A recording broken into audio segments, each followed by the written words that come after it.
Espace TV, le 22h.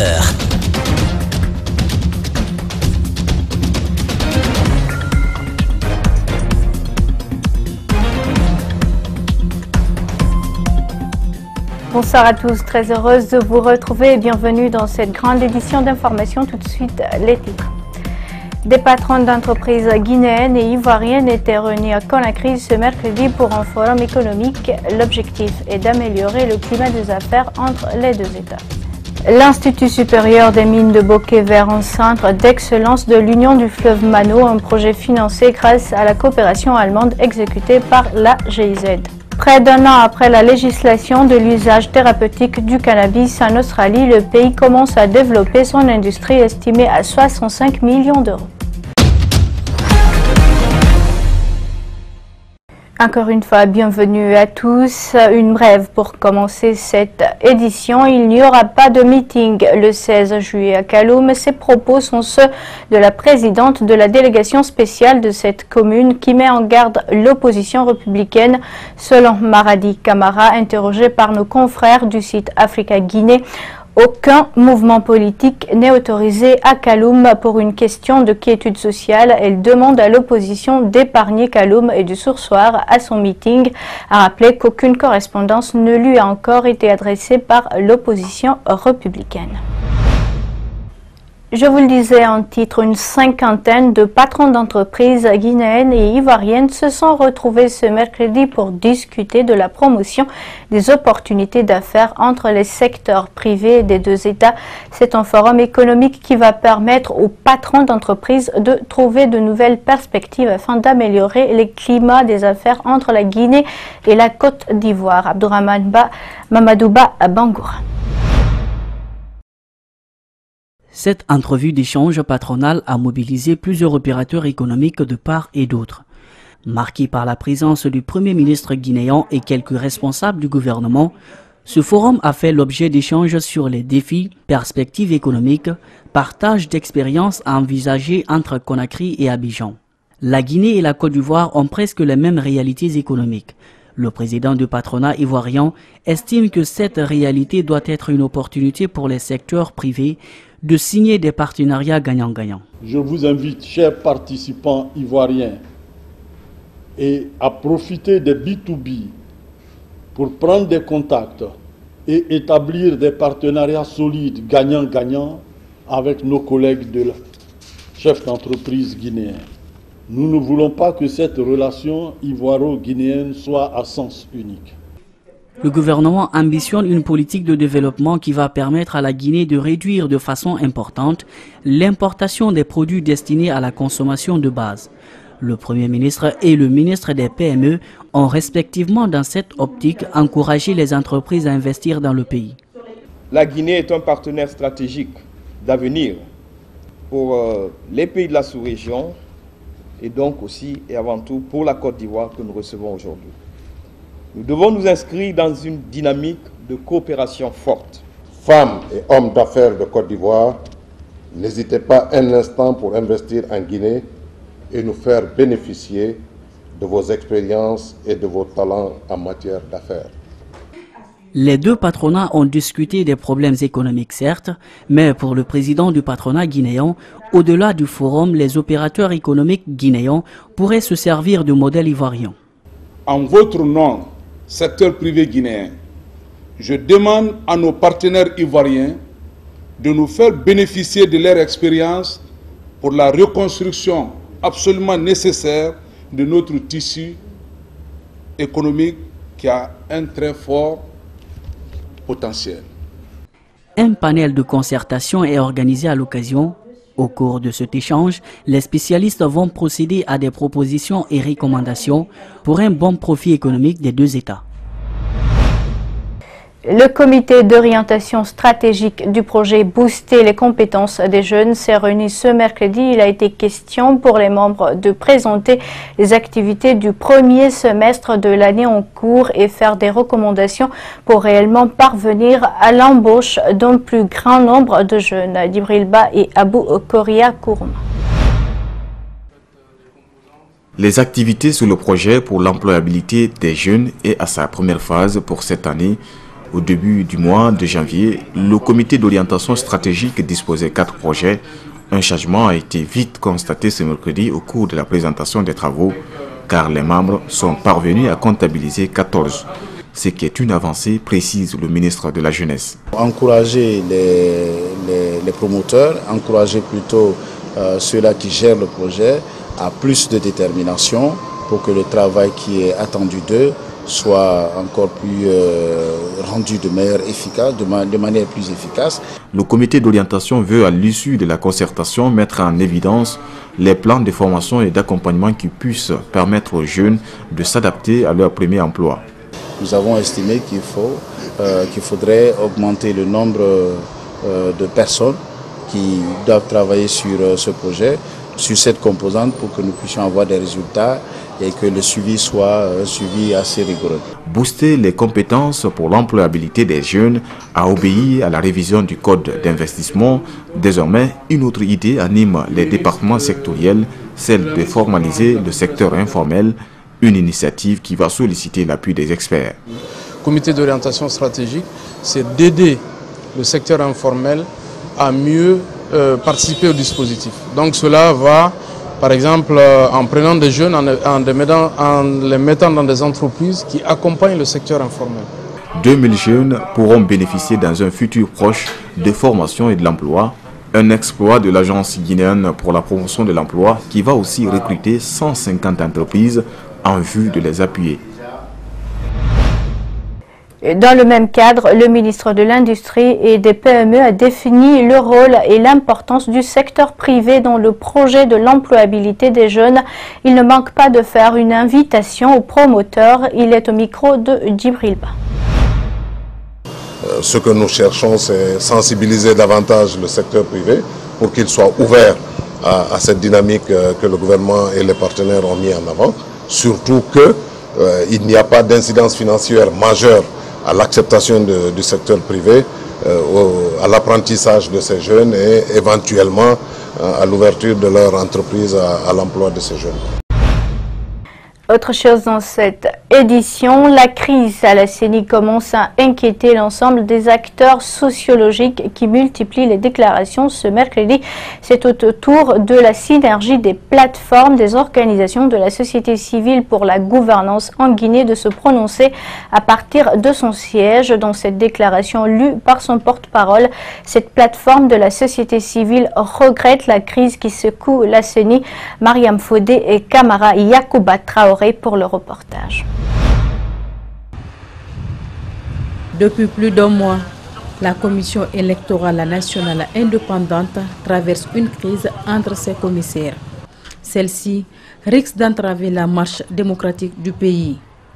Compte tenu de cette situation, la synergie des plateformes des organisations de la société civile réunies au siège du réciproque Guinée a fait une déclaration dans laquelle elle a fait des propositions de solutions. La synergie des plateformes des organisations de la société civile, après analyse des faits ainsi que des déclarations des différentes parties, propose comme solution durable à la crise et pour le bonheur des Guinéens les décisions ci-après. 1. La dissolution de la CENI par décret du président de la République. 2. Le toilettage des textes de loi relatifs au fonctionnement et à la gestion financière de la CENI actuelle pour la rendre plus technique que politique. 3. L'inscription des missions d'audit dans les textes qui régiront la nouvelle CENI afin d'éviter toute suspicion sans fondement juridique. Mfali Kakoro en appelle à la responsabilité des commissaires de l'institution électorale. Pour la gouvernance, appelle les membres de la CENI au sens des responsabilités, de pondération dans la gestion de la crise qu'elle connaît et qui ne cesse d'entraver la marche démocratique de la Guinée. En attendant une issue à la crise, certains observateurs craignent une répercussion négative sur le processus électoral et sur la stabilité politique et sociale du pays. L'UFDG, vous le savez, a porté plainte contre le ministre conseiller à la présidence Sanoussi Bantamasso pour diffamation. Nous apprenons ce mercredi que le procès de l'ancien ministre de la Jeunesse pourrait se tenir le 7 août prochain à Conakry. Au cours de l'Assemblée générale du RPG samedi, Bantamasso a qualifié le principal parti de l'opposition de parti terroriste. Nous y reviendrons dans nos prochaines éditions. Yamoussa Sidibé n'est plus le directeur général de la RTG. Il a été remplacé à ce poste par Sekouba Savané, journaliste. Le nouveau directeur était jusque-là le directeur de publication du journal Les Nouvelles Élites. Quel est son parcours? Quelles sont ses ambitions? Éléments de réponse dans ce commentaire signé Alcéné Barry. Le décret est tombé hier nuit. Yamoussa Sidibé est démis de ses fonctions, remplacé par Sekouba Savané. Ce directeur de publication de l'hebdomadaire La Nouvelle Élite a désormais la charge de diriger les destinées de la radio-télévision nationale. L'homme a fait ses études primaires et secondaires à Kissidougou et Forêt-Karia, enfin à Conakry. Dans les médias, il a exercé au Lynx, où il a gravi les échelons jusqu'à devenir rédacteur en chef. Plus tard, il tente une nouvelle aventure avec d'autres défis et des ambitions plus grandes. L'indépendant. Là aussi, son ardeur, son courage le hisse à ce poste de rédacteur en chef. Autant dire qu'il connaît bien le métier de journalisme. À la RTG, ce nouveau chapitre de sa vie qu'il ouvre, cette fois-ci en tant que directeur général, il aura fort à faire, comme il nous l'a confié au téléphone. Tout d'abord, nous dit-il, je m'attellerai à restaurer la confiance, amorcer des nouvelles réformes, parmi elles, la formation, élément incontournable pour le métier de journalisme. Outre, je m'accentuerai à renforcer les équipements et mobiliser les ressources. Bref, amorcer un dynamisme à la RTG, ce qui pourra impacter positivement sur le contenu des programmes de ce média d'État et attirer plus d'auditeurs et téléspectateurs. Et puis, la journée mondiale de l'environnement est célébrée le 5 juin de chaque année par les Nations Unies. Elle vise à encourager la sensibilisation et l'action mondiale en faveur de la protection de notre environnement. Conscient de cet état de fait, la société minière de Dinguiraye, filiale de Nordgold, a célébré cette journée en différé le samedi 8 juillet dernier à travers l'organisation d'une campagne de reboisement autour de son site d'exploitation. Reportage Idrissa Barry. La cérémonie a mobilisé, outre la direction générale et les employés, les communautés riveraines et les autorités locales. Pour ce reboisement, ce sont plus de 1000 plants de manguiers qui ont été mis à terre sur une superficie de 10 hectares. Tout va dans l'objectif de la restauration de l'environnement, puisque notre vie en dépend. On est satisfait alors de ces activités menées par la SMD. Dans cette activité, la SMD a associé la communauté afin de la sensibiliser sur la protection, la restauration et la sauvegarde de l'environnement, conformément à la responsabilité sociétale de l'entreprise et de son étude d'impact environnemental. Et nous faisons cela pour inviter chaque employé, chaque communauté à contribuer dans notre effort, parce que la protection de l'environnement ne peut pas réussir sans l'implication de tous ses partenaires sociaux qui sont les employés, la communauté et les autorités locales. Chaque année, la Journée mondiale de l'environnement est organisée autour d'un thème visant à attirer l'attention du public sur une préoccupation environnementale particulièrement urgente. Le thème de l'année 2017 est « Rapprocher les gens de la nature ». C'est dans ce cadre que la société minière de Dinguiraye a formé 10 agents communautaires sur la production et l'entretien de plants en vue de la préservation de la nature. On est là, on est nombreux, ils nous ont pris en compte des communautés. Donc ils nous prennent à faire tout pour protéger l'environnement. Donc pour planter, pour traiter les grains et comment reboiser. Et bon, pour faire l'entretien, parce que quand on reboise, il ne s'agit pas de laisser comme ça le reboisement. Il faut entretenir pour protéger l'environnement. Donc il nous apprend tout ici pour protéger l'environnement. Le but de la Journée mondiale de l'environnement est de réaliser une action pour prendre soin de la terre ou devenir un agent de changement. C'est pourquoi, depuis 2 ans, la SMD a mis en place un concept dénommé « Un expatrié, un manguier », une initiative liée au programme de la réhabilitation et de la compensation de la SMD. Parallèlement à la cérémonie, le département santé, sécurité et environnement de la SMD a offert plusieurs plants fruitiers au village environnant, son site d'exploitation. L'Institut supérieur des mines de Bokeh-Vert en centre d'excellence.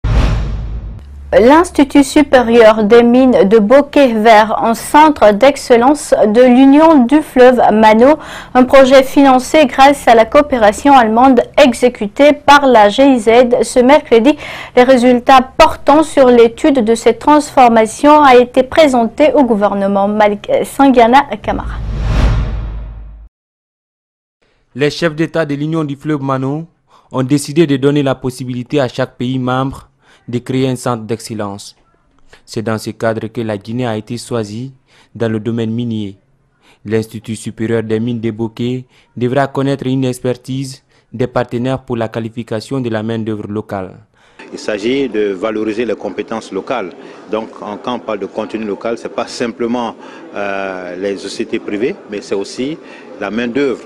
Donc, il nous faut former des gens pour répondre aux besoins du secteur minier. Sinon, c'est un manque d'emploi pour les Guinéens. Les sociétés minières sont le plus souvent contraintes à faire appel aux expatriés par faute de personnes aux ressources locales.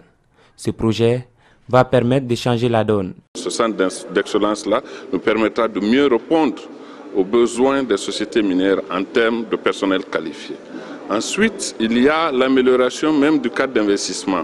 Parce que s'il est difficile pour les sociétés de trouver des compétences locales, elles sont obligées de prendre des expatriés. Cela leur coûte plus cher et cela peut retarder aussi la réalisation des projets, la mobilisation des ressources humaines pour l'exécution des projets. Un centre d'excellence doit servir à former des experts pour le secteur minier, ça pas seulement pour, disons, l'exploitation, mais aussi sur les questions de la gestion, sur les questions de prendre en charge l'environnement pour une exploitation durable, tout ce qui est nécessaire aujourd'hui pour gérer vraiment des mines dans une manière responsable.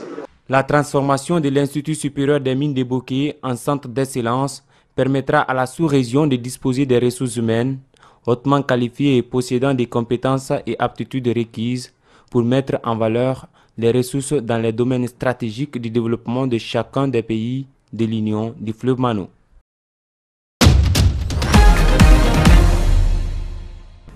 Et c'est tout pour cette grande édition d'information à tous. Merci de l'avoir suivi. Merci également à l'équipe de la rédaction ainsi qu'à celle technique. Surtout restez avec nous. Nos programmes continuent sur Espace TV et passez une excellente soirée où que vous soyez. Au revoir.